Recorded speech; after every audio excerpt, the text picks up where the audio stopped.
I'm all out of shits to give, loincloth. Welcome to the fucking reckoning. Put your damn gun down. People are gonna get hurt. We need to talk this through, all right? Shut up! You're not gonna talk yourself out of this, loincloth shit fuck. Shh. This is a misunderstanding. Nothing irreversible has happened yet. You can just return to your unit and forget all about this. The Kipt is merciful, willing to spare us if we just forget about our murdered and humiliated commander. I think we should just kill everyone, Courty. You are all drunk. Come to your senses. You won't gun down 7 people in the middle of the street. This isn't a frontier town or a jungle outpost. Easy, Lizzie. Let me handle it. I know guys like this. I'm sure we can come to a peaceful agreement. Ain't that right, fellas? He is facing overwhelmingly superior firepower, and he knows it. Peaceful.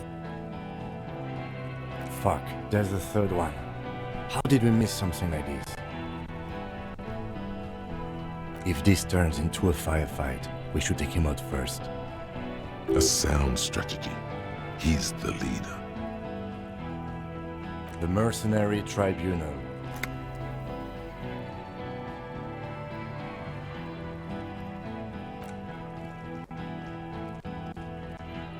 Get lost, comedian. You cops had your chance. Now it's fucking time for some justice. Pig fuck!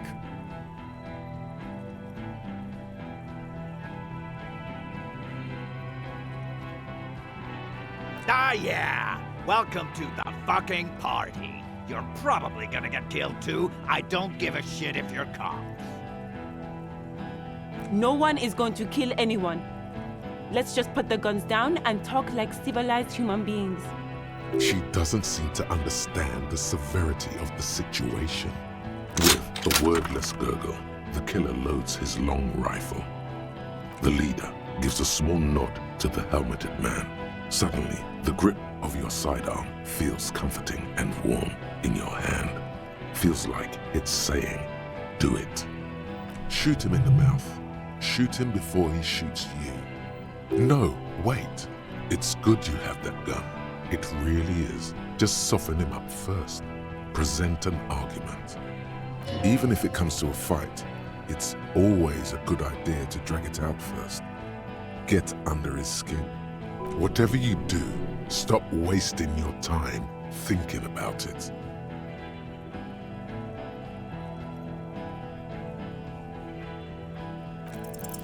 Alright, here we go. This is an illegal tribunal. Cranell would never sanction this. Who's the commanding officer? Take your pick. I have some trivia to get him interested in facts. You only have time for one argument. Choose wisely.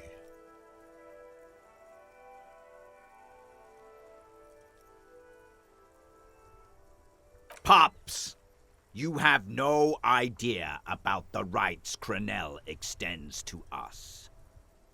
If I fuck and kill you, hang you to that streetlight by your shit pipes, then that's called a necessary display of force. No one's going to give a shit about dead loincloths. That's reality. Okay, it's not much, but he's thinking about something else, and his hand is off the gun. This did something. Now fire. Fuck them up. Do it. The muscles on your back tense up. Easy now. Tell them these men didn't do it.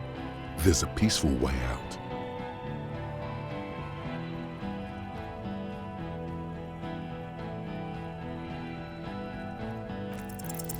Dangerous. Ask about him first. You don't want personal facts about his dead friend coming out of your mouth. He has to start it. Sergeant Major Raoul Cortiner, putting in to burn this fucking mud hut to the ground. Click, click, click. The realization comes to you like a picture puzzle coming together. His name is Raoul Courtenay. The dead man's name is Elise Courtenay. He's brothers with the deceased. For killing, maiming, and humiliating our commanding officer, you're all sentenced to death by lead.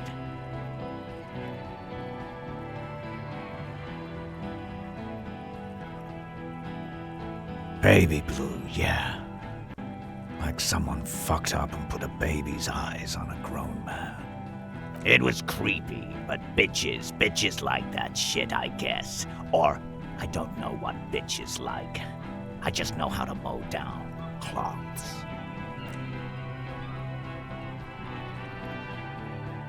He wasn't my fucking brother. We just grew up on the same farm and got beat into place by the same sick fuck. Beaten by a foster parent or someone on the farm. Same fucking mud hut town, too. Okay, good. Who? Laylee. We researched him. We contacted the ICP and looked at his birth records. That was in there. And other things. They fucking put Laylee in a leaf compactor, and now these cunts finished the job. There's real anguish in his voice. A drunken sadness suddenly engulfs him. Memories. It's a mindfuck, Corty. He wasn't put in a leaf compactor. They're making it up to fuck with us. Major, permission to. Open fire. We can't have that. Interfere now.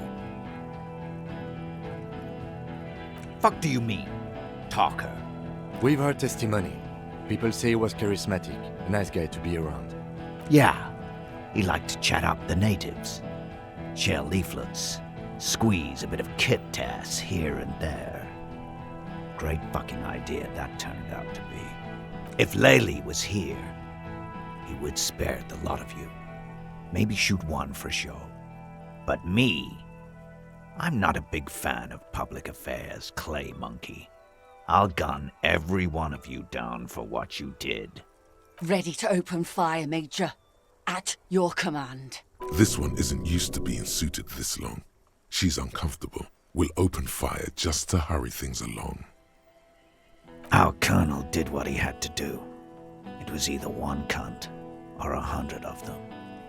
Rude here. And your ship pipes right in the fucker. He likes to fire mortars at random coordinates. Wipe out mud huts like that. When he gets bored, Laylee knew how to command. He was a good commander. I can see you miss him. Oh yeah, he would have commanded this fuckhell way better than I did. But that didn't happen, because Hayseed, Bill, and Kipsy the Kipt here fucking murdered him. Had him stink the village up for 2 weeks after. And you fucks did nothing. Listen, man. We told you we... Told us what? What did you say? Who said that? Tattoo fuck, you'll die first! Find his killer. Cop, his killer, stands right there, shitting his pants, and you're standing in the way, protecting them. I know what this tactic is, Silo Sam. You're gonna die for them. Right here. Today. Big talk, but that leaf compactor won't leave his mind anytime soon. It's a small thing, but it got him off center. Rude. Rude is the killer. Rude, the killer, Owen Cloven. He doesn't talk much. All of you cunts inside out. Rip you open. Perhaps it's for the best. Him not talking too much. The gunner, the raddest, the killer. What do you think he does? Huh? What are we waiting for? Let's blow that pig fucking mouth off his face. Lance Corporal, just fucking shut up and wait for your order. Yes. So what? Yeah? So what? You should be drunk too. Or, like, drunker. You don't want to die sober, do you? Nah. I'm clear as day. Fucking government-ordained super soldier. Enough already! What is this? We didn't come here to fucking chat! Interrupt me again and I will execute you on the spot, Lance Corporal. You think I care what that company cunt thinks?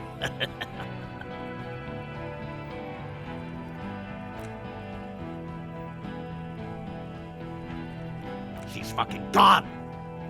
She fucking sailed off. You're alone. Stay cool! Don't do anything stupid! The company bitch is gone. Laylee's gone. Fuck are we still doing in this shithole? Guys, I just get in the way. I don't even have a gun. Hold your ground. Any more of you run, I'll shoot you myself. We're doing this together. They're afraid. All of them. Trembling reeds in the wind. They'll run, scatter soon. One by one. Who the fuck is that? Glacia, the woman upstairs, where is she? She left.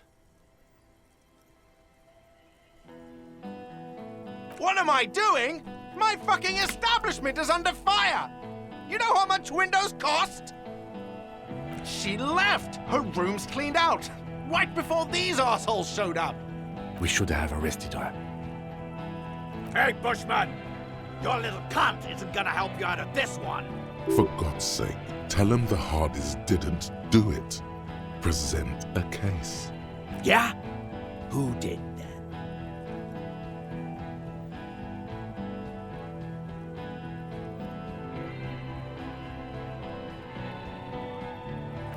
The bird. You're fucking telling me a bird killed our cunt?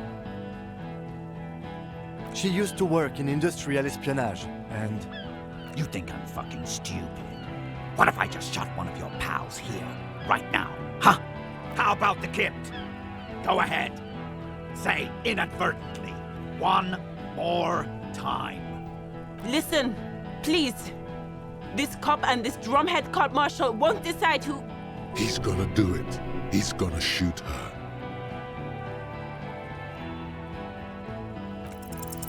The Hardy Boys confessed to hanging him, all together. Titus said we took him out back and hanged him.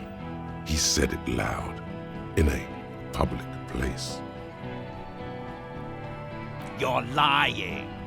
DePaul heard it. You heard wrong. She and these men have been helping us find the shooter. Fucking liars.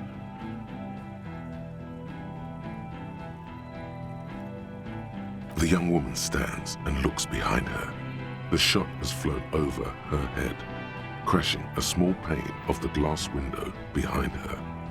I missed. I know what I heard, Corty. They said they killed him. They said it was a good way to end a Sunday night. That doesn't sound good. You need to change the topic now, or there will be another shot. What topic? Shots have been fired. Act before it's too late. This was a close call.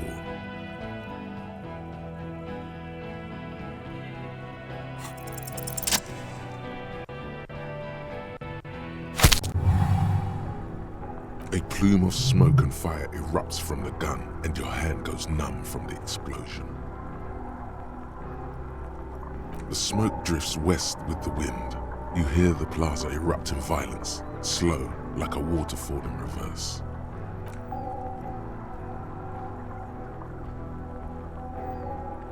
To your right, the killer raises his rifle and takes aim at you. His moves are steady, but the long barrel of the rifle sways slowly. An Easter AR-FA-7, built for taking out light armored vehicles. It will devastate you.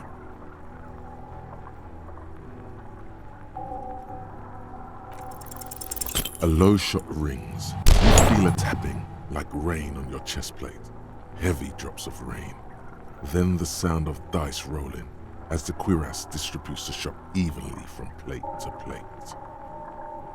You got hit. The armor took most of it, but still your ribcage burns. Feels like blood is slowly seeping into your lungs. God, please. He's aiming for the eye slot in Rude's helmet. An extremely difficult shot. 2 shots ring at once. One from the lieutenant's pistol, and the other from DePaul's. It's aimed at the lieutenant, but it misses. You hear a scream behind you. Blood gushes from the helmet's eye sockets as Rude staggers back, disoriented. The sounds coming from his helmet are not human. An unbelievable shot from the lieutenant. The helmet looks like the face of an ancient god of war, crying blood. Glenn, dying in a puddle of blood behind you. His mangled torso has 2 gunshot wounds. Blood gushes out of them like red geysers. Oh God, watch out! You see 2 crazed eyes stare at you through all the smoke and the panic. With blood gushing from his face, the man raises his pistol at you. Then he squeezes the trigger. The look of vengeance, framed in blood, lips shaking. This is the last thing he'll do on Earth. But he will do it. He is your end. Here it comes. Death.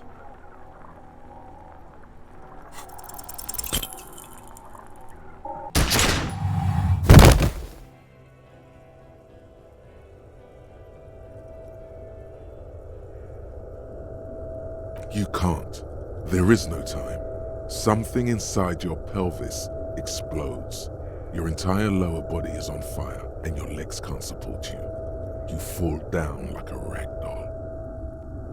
Warm blood pools underneath you.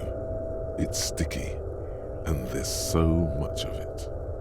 You're bleeding like a pig, but the bullet seems to have gone right through you. Don't go into shock and you might make it.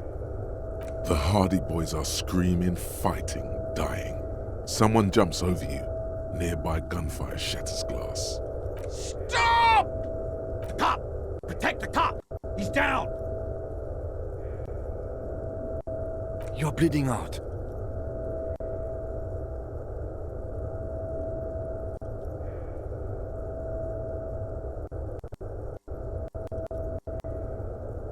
Yes, keep talking. Stay awake. Look at me. But you can't. It's so hard. Your eyelids grow heavy, and the sounds ever more distant. And a cold comes over you. The lieutenant, too, is somewhere far away, almost gone. When suddenly, you sense something behind him. A slender white shadow towering. Someone stands there, raising her pistol at him. The lieutenant does not see it. He's pushing down on your wound with both hands.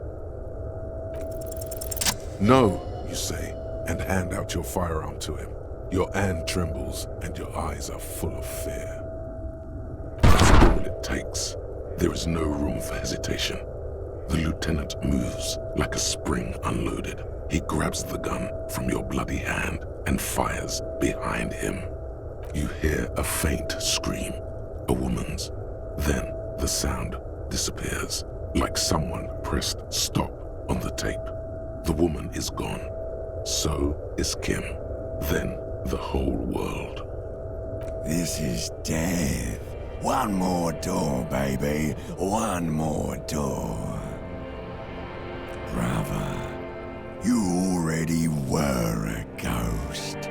Up there screaming along with all of them, scaring each other, haunting each other. It's the living who are ghosts. The dead are silent. They don't rattle windows or write letters in blood. The living do. Leave them behind. Rest. Of course, I know you do. Everybody leaves when they get the chance. Go on, keep falling. Deeper. Take the door. He's not taking it. His body is not taking it. Oh God, no. He's not disintegrating. He's swelling up instead. Over the hours. Hurting. Moaning in his sleep. And rotting. And being disinfected. And smelling of drugs and feeling saliva in his mouth. Drifting in painkillers. Thrashing in his wound sleep. You're thirsty. Reach for the glass of water by the bed. The world is still there. Sleep some more. Hours turn to days.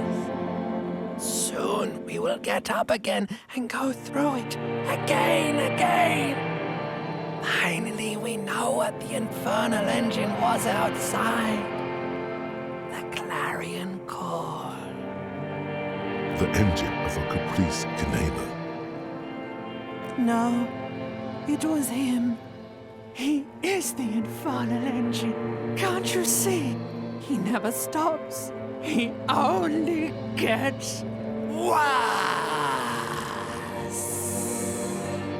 Life gets hard, but we go on.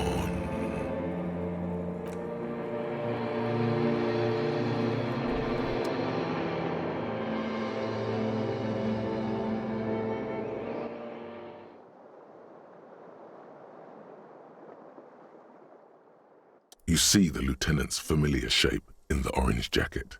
It turns double, then triple, from the pain. It's nothing. You're alive. That's what matters. Sunrise, Parabellum.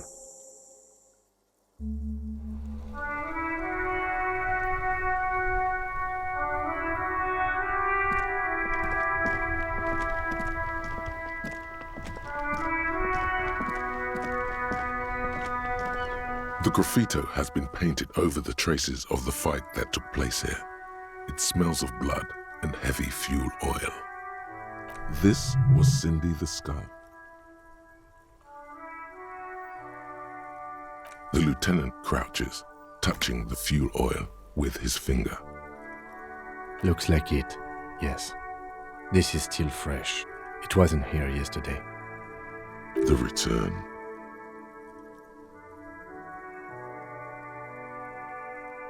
Could be. In Revachol West, someone somewhere is always whispering about Le Retour. It's an aerograffito meant for coalition aerostatics in the lower troposphere. The return to her side. The return of light. And blood. Some of it is even yours. Heavy fuel oil. Isn't that flammable? The fuel oil catches fire immediately with a low hiss. A bright orange flash across the surface of the lettering. The falling snow turns to vapor above the burning message, mingling with the black smoke. The lieutenant has taken a small step back. He looks at your face illuminated by the flames and nods silently. Then the fire falters. Let's go to that island.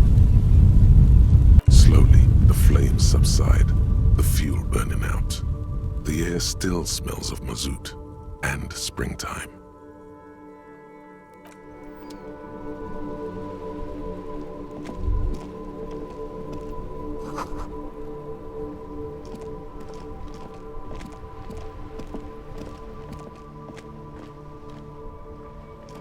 Mon Dieu! You set it on fire! What kind of a policeman are you?